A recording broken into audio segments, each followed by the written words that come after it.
All right, everyone. The GOP is in such total chaos and disarray that they just inherited another governor, Jim Justice, who has a very funny, almost Marvel-sounding name. Switched affiliations. He announced that at the big Trump rally that was held down there. Trump got all sorts of kudos and standing ovations. I would say his popularity right now may be lower nationwide. What I think is happening, and I know that nobody wants to focus on state by state because they would focus, they rather focus on national polling, which is almost useless at this point because of the schism in our society. The current paradigm shift means you need to look at state by state. You need to stop looking at the national polls.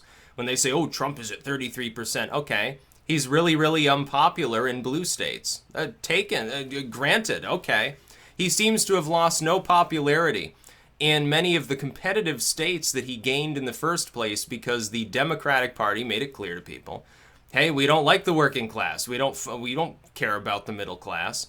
Oh, just stop complaining, you peasants. That's basically what was said. Oh, they're deplorable. They're evil people. They're despicable racists, including those that aren't white. So, and they're chauvinistic, even those that aren't male, somehow. That's why they lost.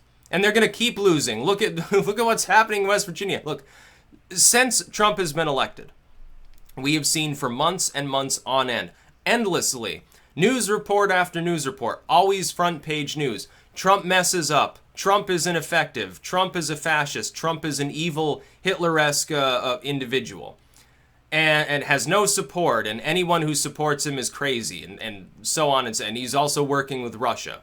You know, he's a fascist, an extreme reactionary, but he's also working with a former KGB agent. He's got a God complex and he's like Hitler-esque, but he's also impotent, can't get it up, small hands and all that stuff. He's totally unchained and has no idea what's going on and is totally inept, and yet he's a master of trying to fool us all and take over the country for his fascist overlords or something.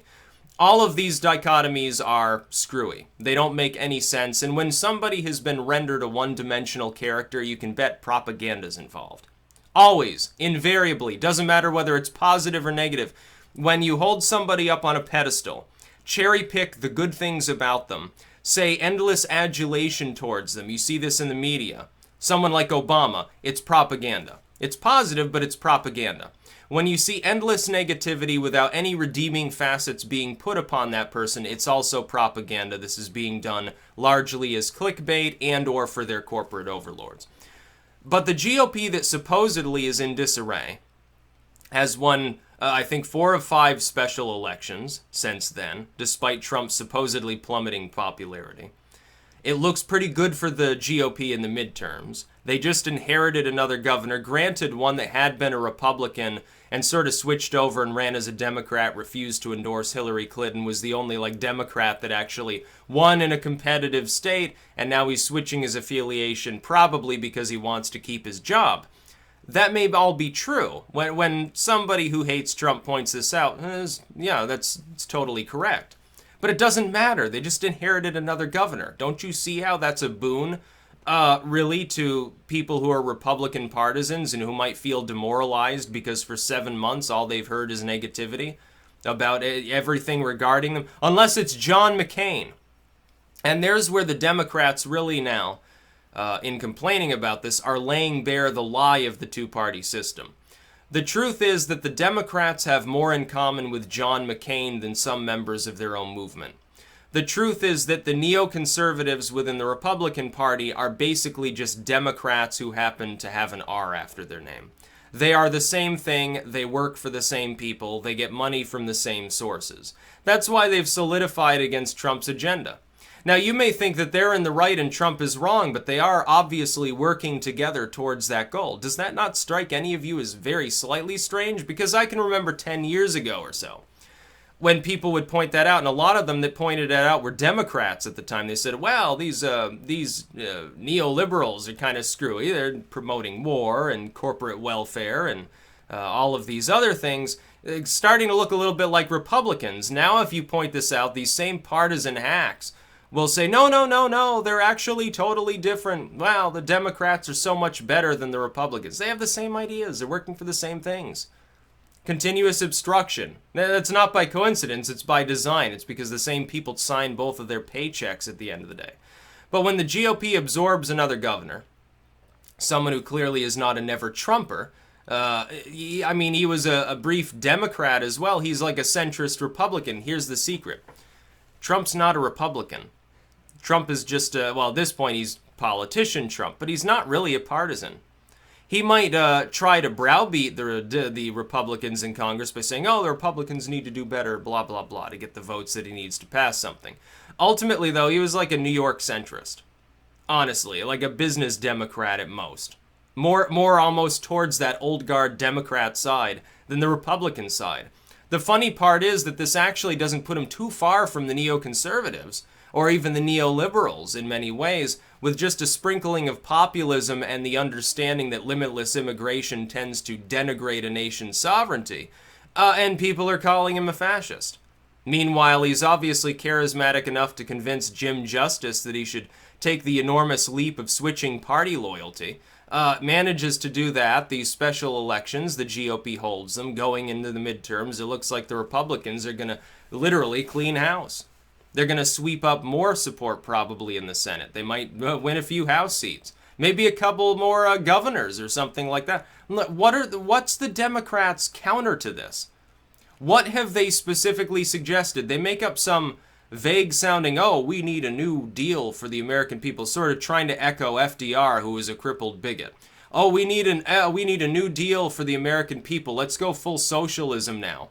Like it's actually going to happen. If you get into power, do you really think that the Democratic Party, after what it did to Bernie Sanders, run as it is by Tom Perez and people like Clinton and Obama, do you honestly think that they're going to fulfill that goal? Of course not. They have no intention of it. It's just a fucking slogan. Make America great again is just a fucking slogan. But then Trump actually puts forth proposals that could work. Oh, we're going to have tax reform. We're going to defend the border. Reform the immigration system, and hopefully stop this new Cold War by getting along with Russia, because the USSR doesn't exist.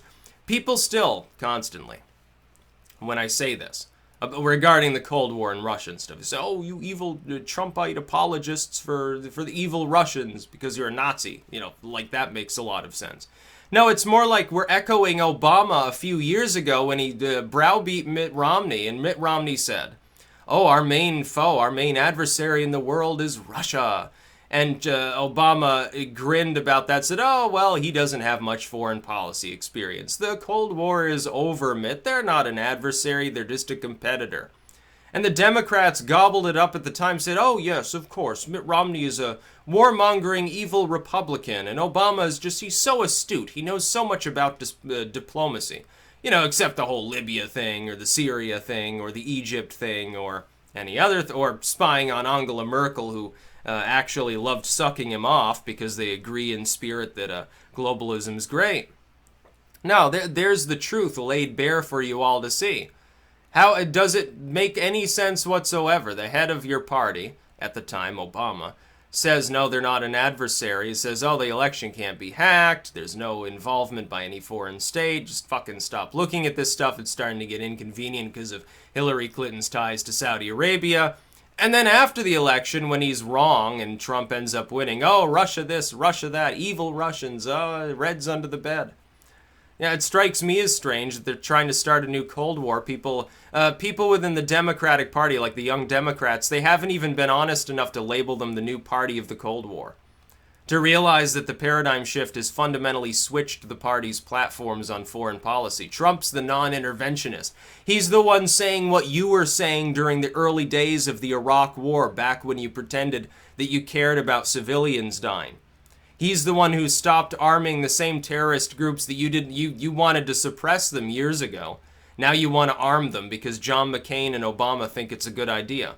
What a bunch of hypocrites. Doesn't make any sense. Jim Justice switches his allegiance, but oh, the GOP's in disarray.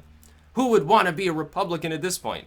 Apparently Jim Justice, if only for his job description, so that he can maintain his composure as he realizes, oh, the Republicans aren't the ones in chaos right now.